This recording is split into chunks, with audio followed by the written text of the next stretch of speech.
Right now, you're looking live at Budapest, Hungary, where opposition leader Peter Magyar is speaking. Prime Minister Viktor Orbán, a longtime ally of President Trump, conceding the election to the center-right pro-EU party and their leader, Magyar. He's a former member of Orbán's party. He left and joined the opposition after a scandal involving a presidential pardon. Viktor Orbán saying the election results aren't final yet, but they are clear, going on to say his party will continue to serve Hungary in the opposition. Dear friends, what this election result means for the fate of the homeland and the nation and what its deeper or higher meaning is, this we don't know. Only time will tell. But no matter how it turned out, we will also serve our country and the Hungarian nation from the opposition. Magyar also spoke to supporters, thanking them for a historic turnout for the election. The latest turnout figures clearly show that there are approximately 6 million or perhaps over 6 million Hungarians who exercise their right to vote, who exercise their right to decide what kind of country they want to live in or what kind of future they want for their children, grandchildren, and their own country. European Commission President Ursula von der Leyen taking to X to say of Magyar's victory, quote, "Europe's heart is beating stronger in Hungary tonight. Hungary has chosen Europe. Europe has always chosen Hungary. Together, we're stronger. A country reclaims its European path. The union grows stronger." This election comes after Vice President J.D. Vance and Viktor Orbán paid him a visit ahead of the election, aiming to bolster Orbán's support with a show of international support for him and his party. After that visit, Orbán's polls actually fell ahead of Election Day, according to betting odds. Joining me now is political and national security analyst David Grasso to help us walk through all of this. David, this is a big night in Hungary, or big day in Hungary. Viktor Orbán had been in power for 16 years. Explain to us why this shift is so monumental. It's monumental because Hungary is a relatively small country, but it really is the biggest source of friction in the European Union, which is, of course, the world's largest economic zone and also one of the most politically powerful unions in the world. And it's directly pertinent because Hungary has been blocking aid to Ukraine and has been using Russian gas despite the sanctions. So this has all been part of a concerted campaign by Orbán for the last 16 years to go against EU bureaucracy. That's why he was so popular amongst the MAGA movement, because he was seen as a crusader for Hungarian values against big European bureaucracy. And David, break it down for us too, not to sound superficial, but how much do aesthetics play a part? I see a stark contrast in the way these two men look. Is the election of Magyar maybe a signal from the Hungarian people that they're looking for something younger and fresher?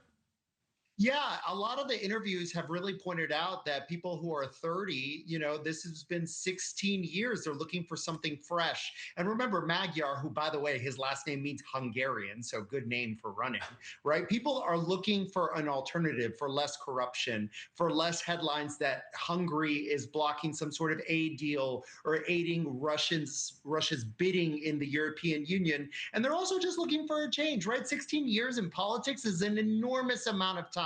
Imagine someone here, which it isn't allowed because of term limits, being in charge for 16 years. And Magyar not only took the election lead, his party earned the 2/3 required in the parliament to really make fundamental changes that are needed after 16 years of Orbán's party. And we know that J.D. Vance went over to help Viktor Orbán in the final stages of his campaign. But according to some betting odds, it looks like his support actually fell because of that appearance from J.D. Vance. Poor JD. I don't think that has anything to do with it. The MAGA revolution really admired Hungary because of the way stylistically they govern.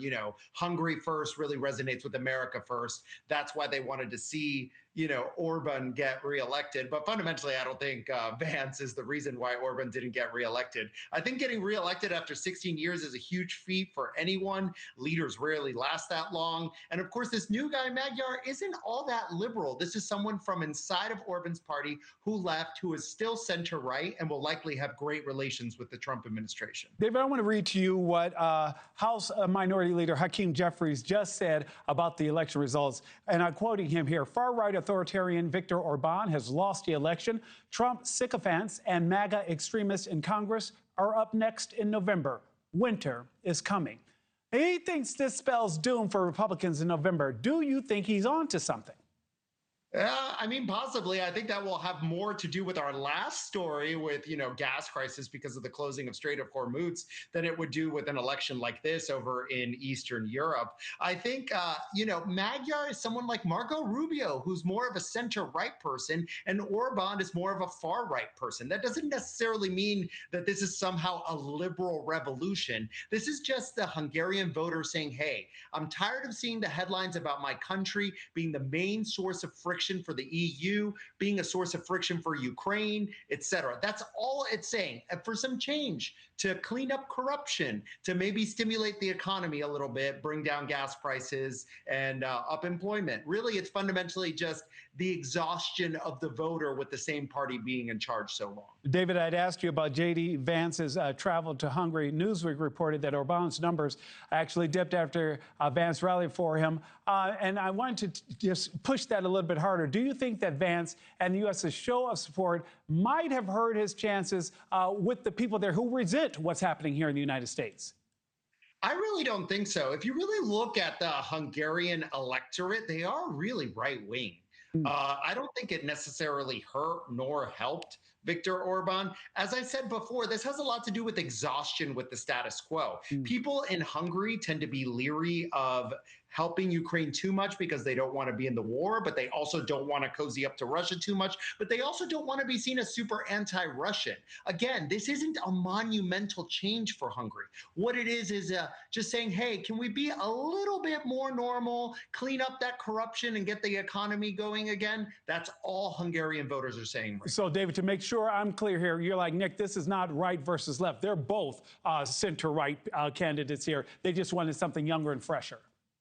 Yeah, can you imagine the same people being in power for 16 years, whether it was Democrats or Republicans, and imagine that being in an imaginary world, that same person where we didn't have term limits? People would be like, okay, that was nice. Let's try something new. Let's try something a whole lot newer. Absolutely. David Grasso, thank you so much for joining us.